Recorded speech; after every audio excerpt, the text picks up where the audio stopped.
Hello beautiful! So today ay yung mga succulent na nabili ko from the Succulent de Amor Benguet is ayusin ko yung mga toppers kasi medyo kinulay sa lupa. So I'm just using again the soil inspired by the soil of Benguet, more of the organic. And naglagay ako ng konting lupa, yung dati kong oil soil mix na may mga pumice-stone because naubos na yung garden soil. So, kailangan may konting lupa para medyo bumigat. And then, naglalagay din ako ng mga Osmocote and Vermica. So, inihalo ko na dito. Tapos, nag-moist na ako ng soil. Ayan, moist na po siya. Ayan. So, minix ko na din. So, moisting the soil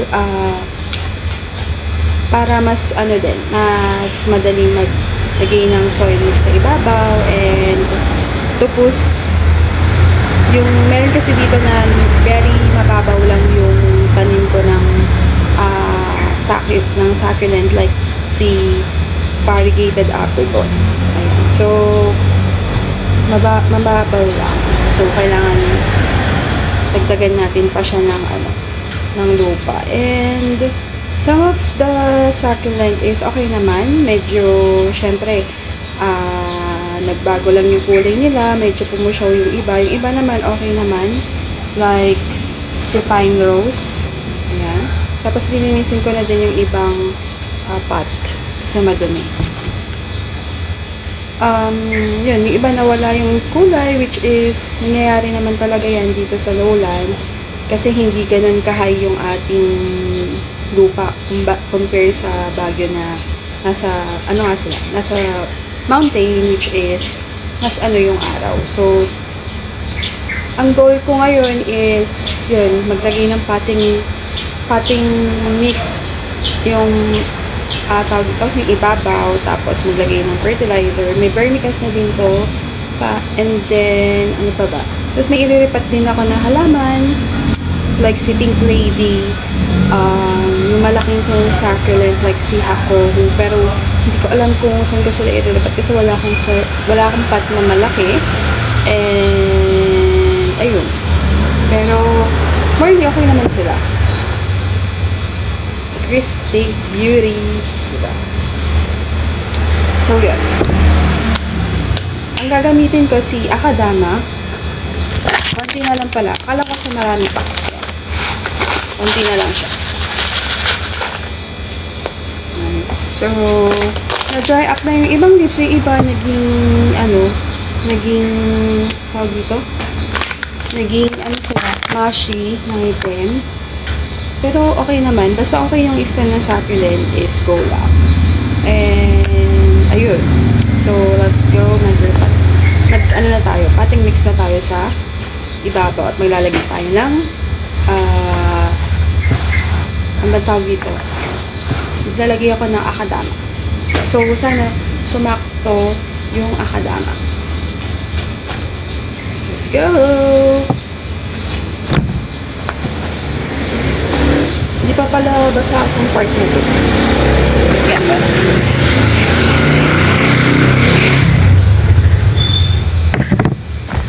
So, yun nga pala, no? We have different ways sa ating paglarapat ng succulent. We have different care tips in providing good maintenance sa ating mga succulent, diba?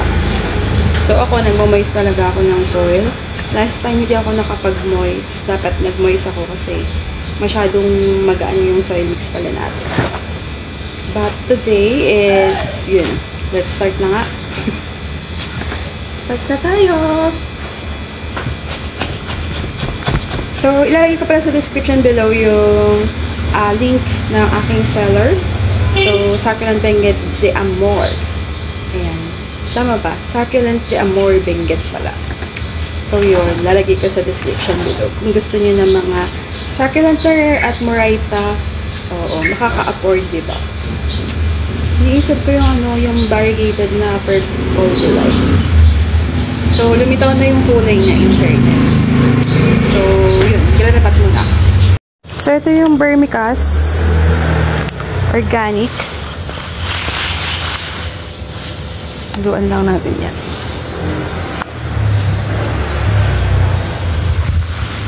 Ayan. So, ayan yung iba. Yung iba nandun, okay pa naman sila. Yung iba nandun. Ayan. Tapos, lilinisin ko yung ilalim ng pot. Later.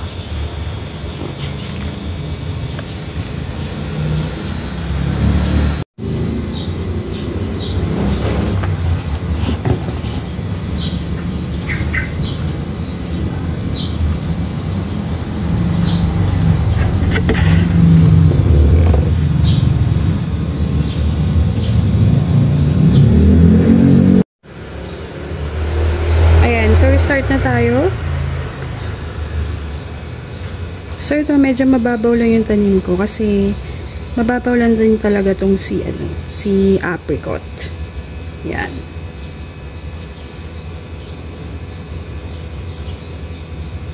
Pero meron siyang baby.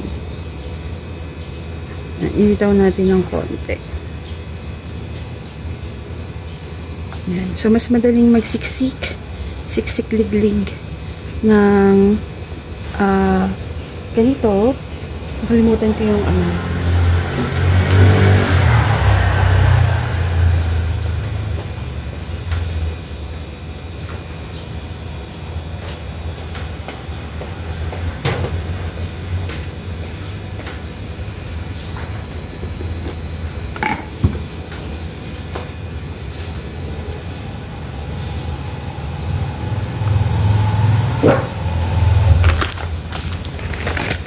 ito, naglalagay ng akadama. So, order na ako kay Gymnopedic ng akadama.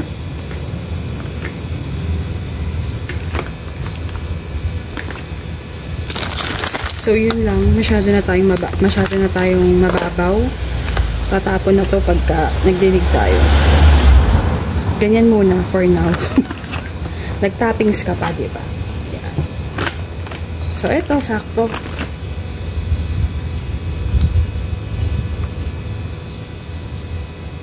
Di pa kasi ka nakapaglagay ng ganito last time. So, this is Bill Gates. Yan.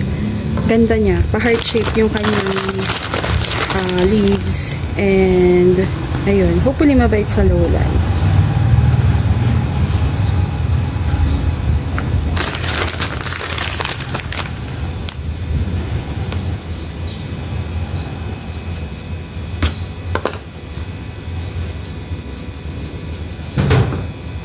So, pag may mga dilaw na leaves, sinahayaan ko lang kasi dyan sila kumukuha ng tubig nila muna.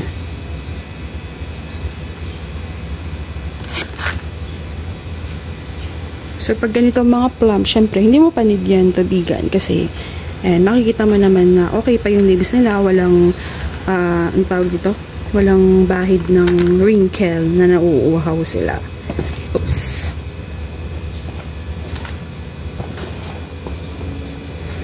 Ayan. Ang ating Black Sabbath.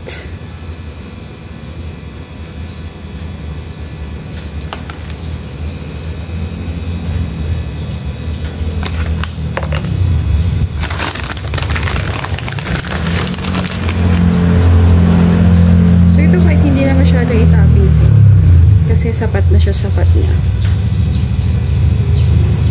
Kahit fertilizer lang.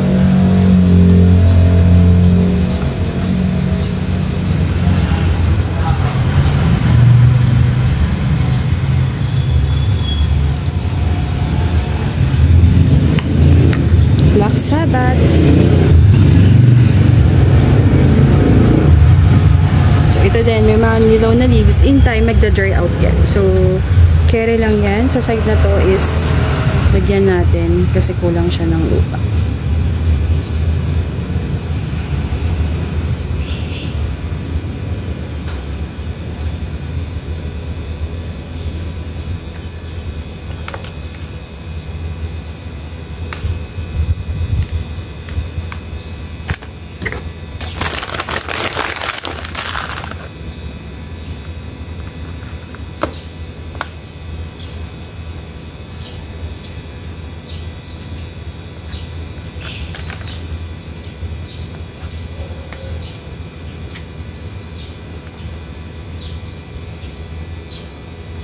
Medyo against the light, no?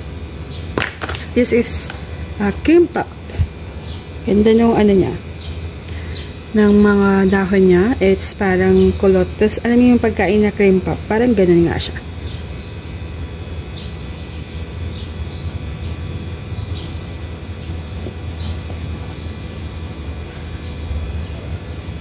Ang ating Crispate Beauty. So, medyo kulang siya sa lupa.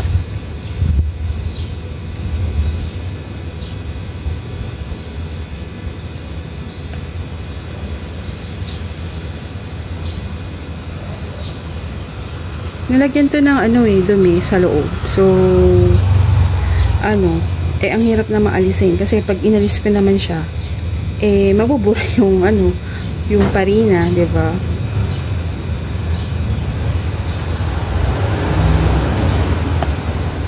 Kasi pag nagdilig tayo dito, bababa yung lupa nito.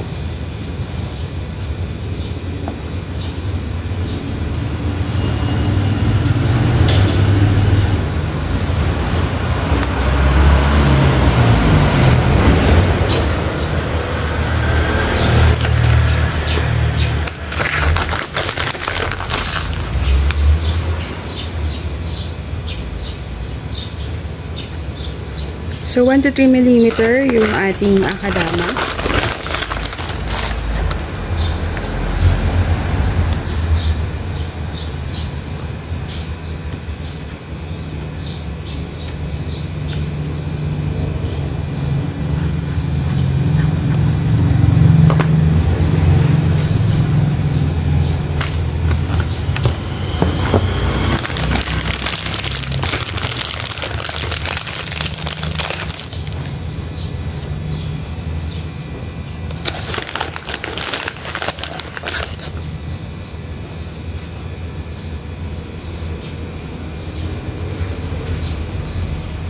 Kakulay nung ipa yung akadama. Yan. Diba? Love it. Kunin ko lang. May kukunin lang ako.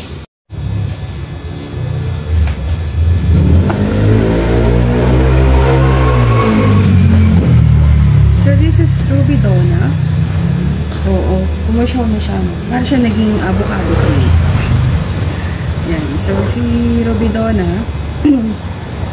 gusto ko ang Robidona, pero hindi talaga ako gusto ni Robidona. So, sana this time is bet na niya ako. Ayan. So, ang taba ng Robidona ni ma'am. Para talaga siyang si avocado ko. O, diba?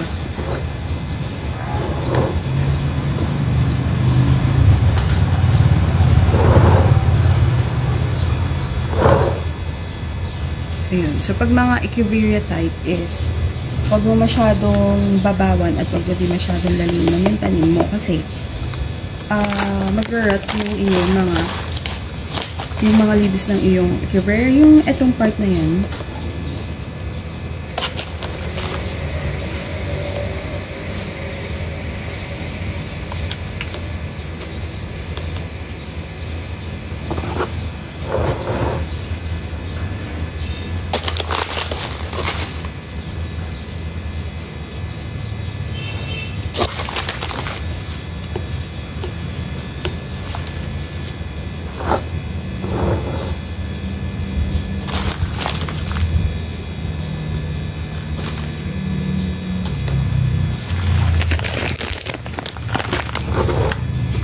done.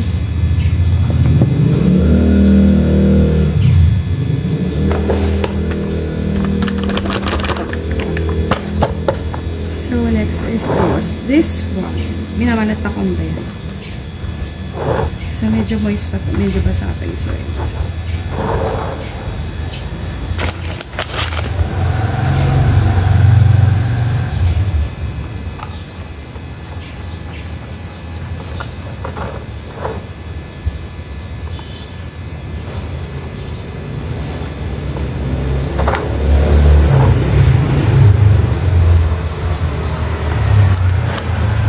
So, this is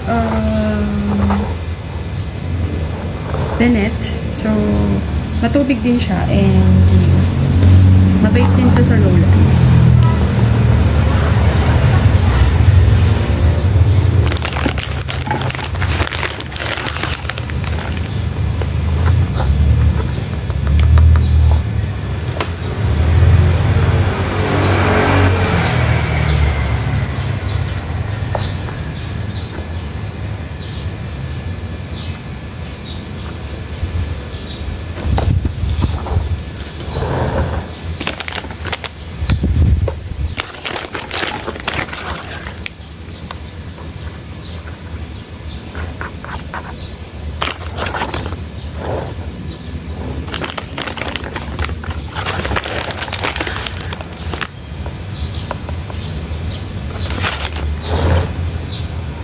Nagiging green na siya. Kasi natatakpan siya nila hakobo.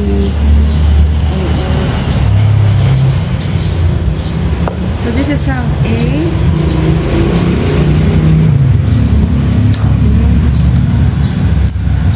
Ayan. So, kung malutong na ang dahon ng iyong succulent, kunin mo na. It also, nangaagaw ng energy sa iyong plants. Ayan. Ito, may tubig pa siya. May tubig pa siya. Pinukuhanin pa siya ng water. Ayan. Sira na tong pot na to, pero tiyagain na natin.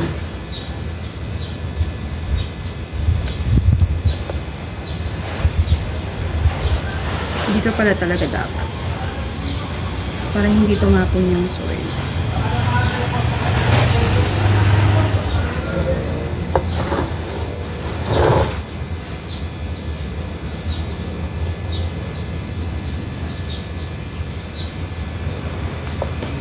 Tumatapon pa rin talaga. So, Sang A is also mabait sa lowland and yun, makapal yung kanilang parina which is palagi siya dito sa lowland kasi yan ang kailangan natin. Ang mga kapal, ang mga foundy.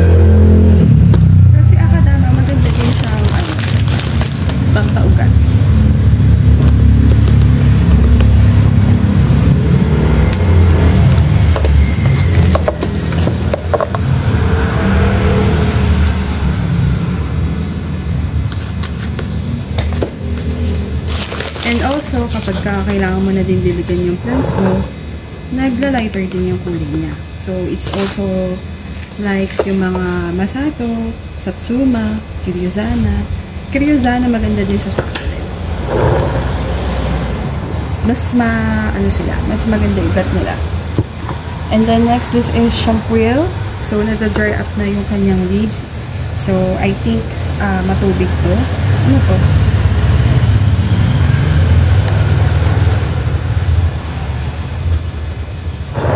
Ayan na, nada-dry. So, toppings na tayo at saka pataba.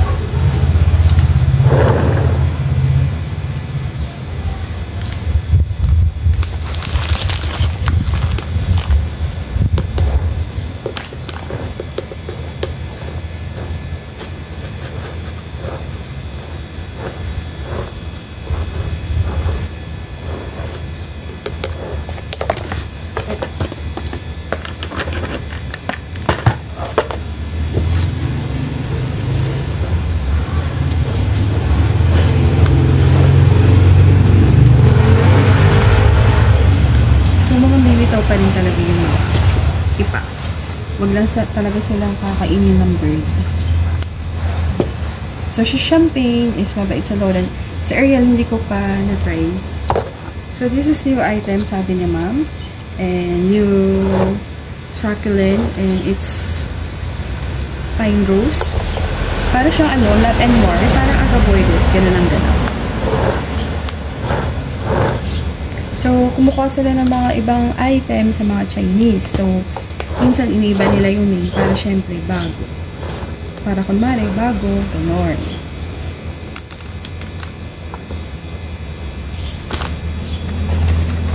So, first time to have a pine rose. Mukhang mabait naman siya. Dapat talaga.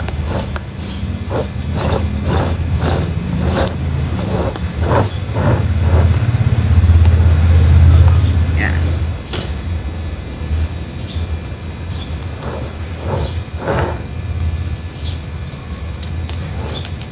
So, dito di ko nalalagyan kasi siksik siya sa gilid. So, ang ganda niya. And, I see kulubot leaves dito.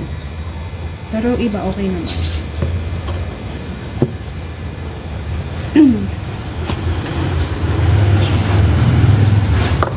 So, other one is, sino to?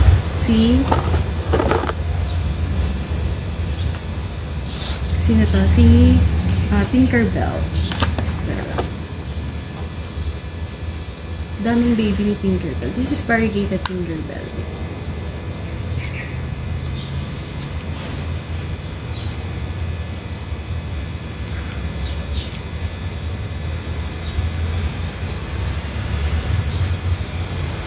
Tanggal yung isa.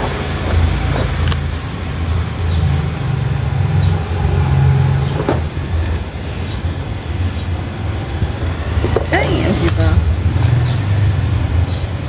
Teka lang. Bigyan muna natin ng pataba ito.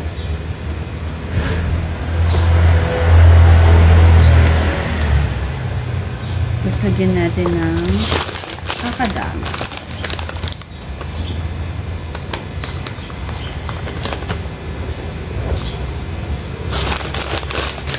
So, sa akin matubig ang mga Tinkerbell sa inyo. Kasi, sabi ni Sena, hindi daw siya matubig. Yung binilan ko dati. Yung iba ha, hindi si Ma'am Gretchen.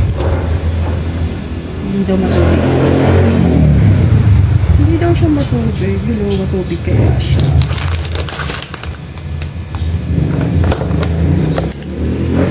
Dami niyang babies. Ang mga Tinkerbell, madali sila mag-lock. Hindi sila madamat nagbigay ng babies.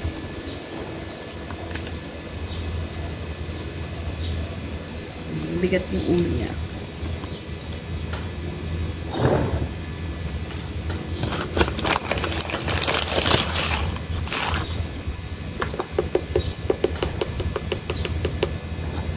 Gusto trangkaso ngayon.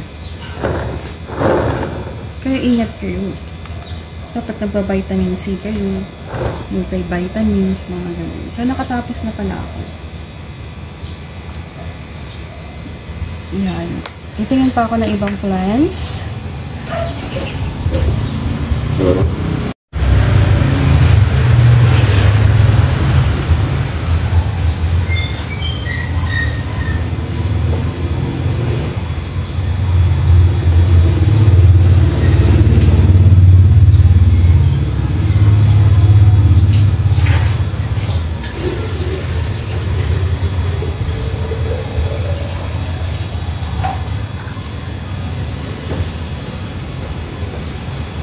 So, diligan ko lang itong si Malekiniensis.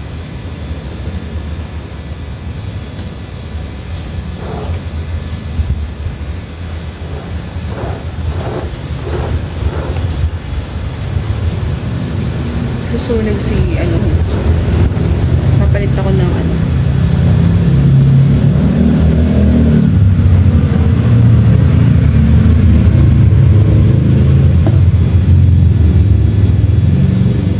susunog si Cotton Panda yung baby. Pag may mga baby na ganyan si Cotton Panda, namamatay yung susunog pag naka-direct sunlight.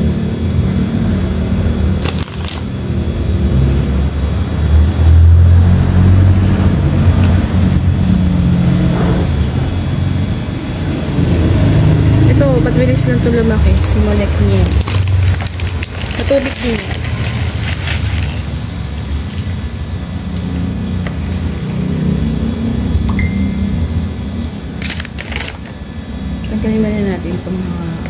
Pinopropa-propa ko dyan.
Diba? Ang ganda. Pak, pak, pak. Ganun.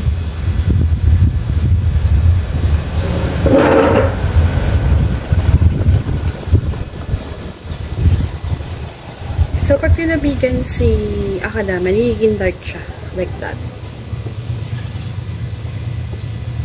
Punasan ko na nga to.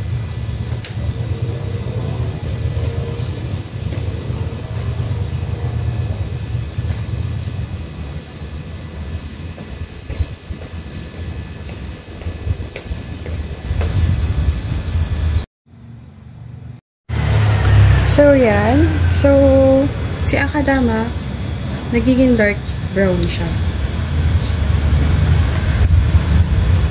Yan. Nagiging dark brown siya. Tapos, in time, pagka naging bumalik na siya sa dati niyang kulay, like light brown na ganito, pwede mo na siyang diligan ulit. Ganun yun. Yun na yung sign na didiligan mo siya ulit. Pero kung mahangin kasi sa inyo, hindi pa. Hinihigop kasi yung ng hangin yung nasa Akadama mo Kaya, hindi rin siya ganun ka-accurate. Kung mahangin, ha? O, diba? Lumutang yung mga iba. Kaloka. Ayan. Brush natin tong si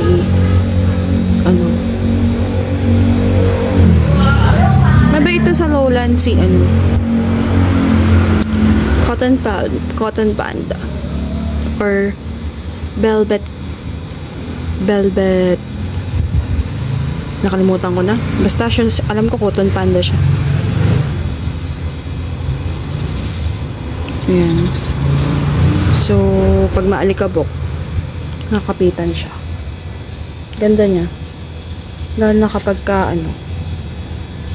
pagka nag-boom yan.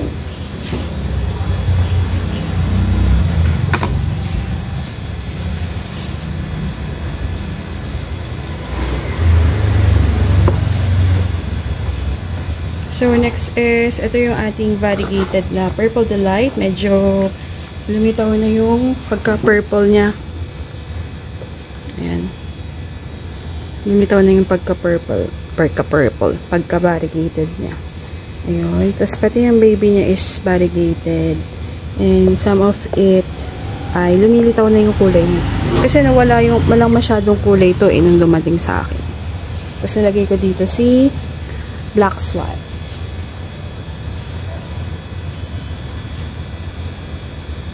May Ratnada.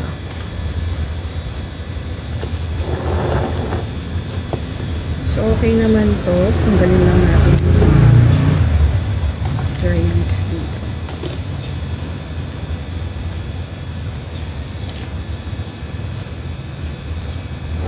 Sira kasi yung pot.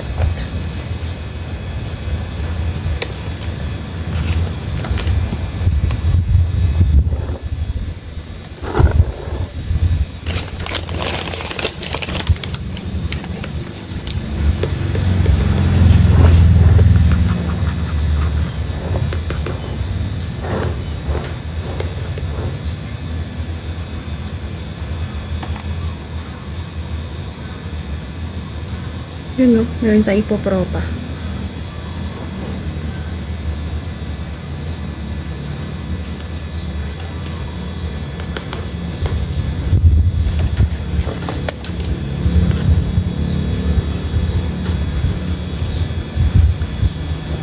Dumulo ko lang talaga yung iba.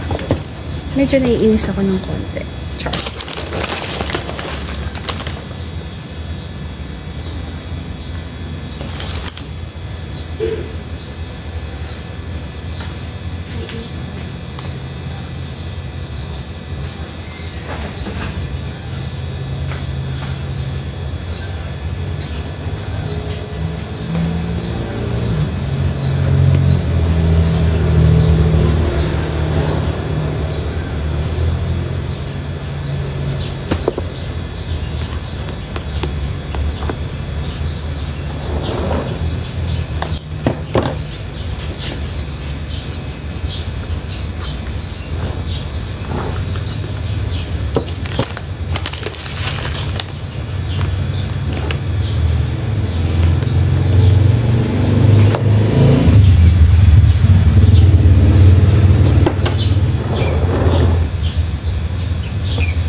So, ito ihaharap ko to dun sa lagayan ko ng chocolate. Para mas kumulay siya since mukhang okay naman siya. Oops. Whoopsie! It's Maliba. Black Maliba. Medyo nag-green na yung inner. So, in-expose ko siya. In-expose ko siya sa masmasan. Siyempre, inobserbahan ko muna. Yeah. So, kahit hindi na ito lagyan na ano eh. Kakadama. Pero lagyan natin since favorite natin siya.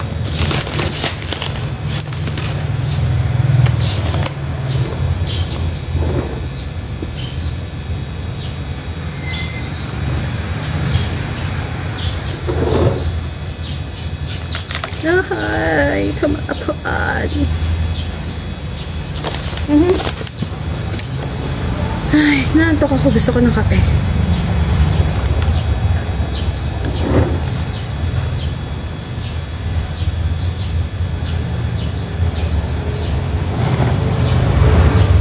So again, hindi siya maparina ha. Kaya iniingatan ko ito baka masunog. Pero mukha naman siya sunog since black Maliba naman siya. Hindi masyado ma-appreciate madilim no. Anyway, kung dito magtutuloy mag-tropa, sana mag-tropa.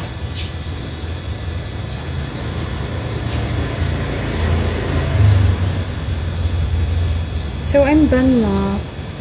Bitin. Ano pang iaano ko?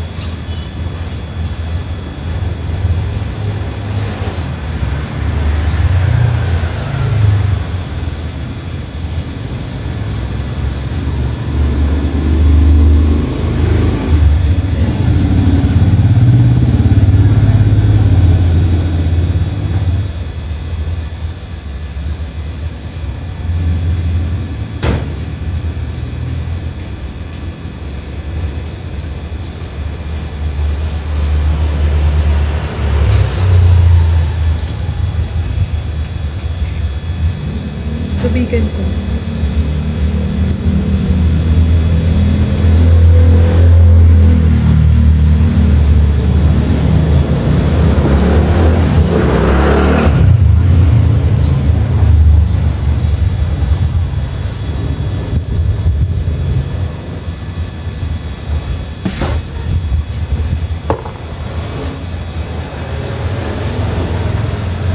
This is ang A and naninilaw pa rin sila. Nag-acclimate pa rin sila dito. Pero nahinto na. O okay na yan. So, ano lang. Dagdagan ko lang yung soil mix. Kasi, ano eh. Masyadong malalim.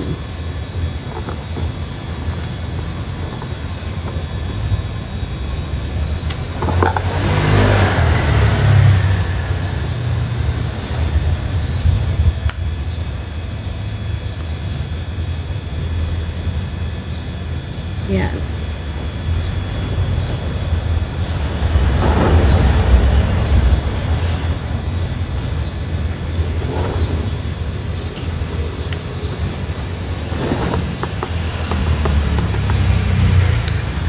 So, hindi ko muna siya lalagyan ng akadama sa kana pagka umukay na siya.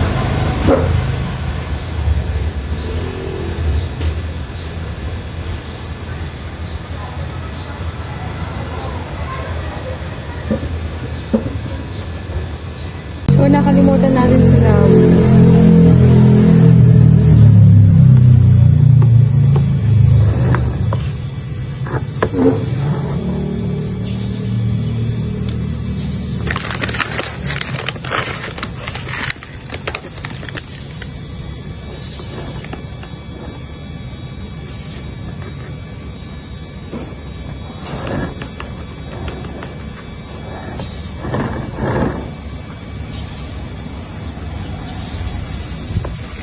Natin yung ugat niya.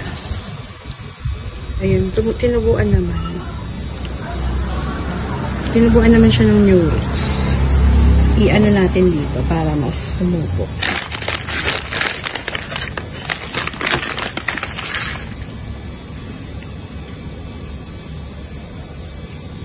Ayan. Kasi si akadama, maganda siyang pampatupo ng buhok, ng ugat.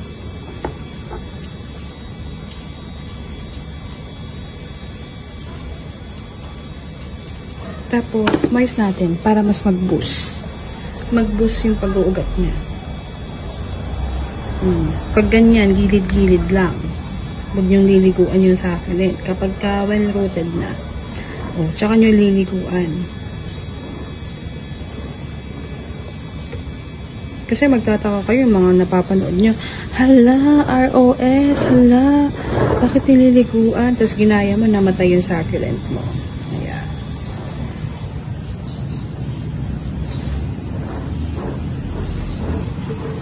Hindi lahat na napapanood natin is applicable sa atin.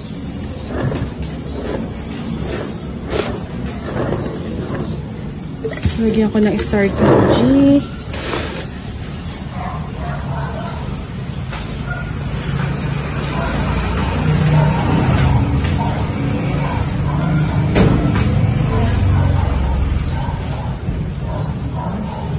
So, nilagyan ko na siya ng Star-KG. So, I'm done. Ibabalik ko na sila sa lalagyan nila. And, nalagyan ko na ng toppings and pataba yung iba. Ayan. Diba? Ganda. Pakak. Ayun. So, ang goal na natin next is ma-stress yung kulay nila. So, hopefully makatulong yung ating mga nilagay na pataba. So, thank you for watching at Everything Nice at Me. Salamat sa pagsama sa pag-report today. And thank you for watching again. And this is our nurse Plantita saying God bless po at laging mag-ingat.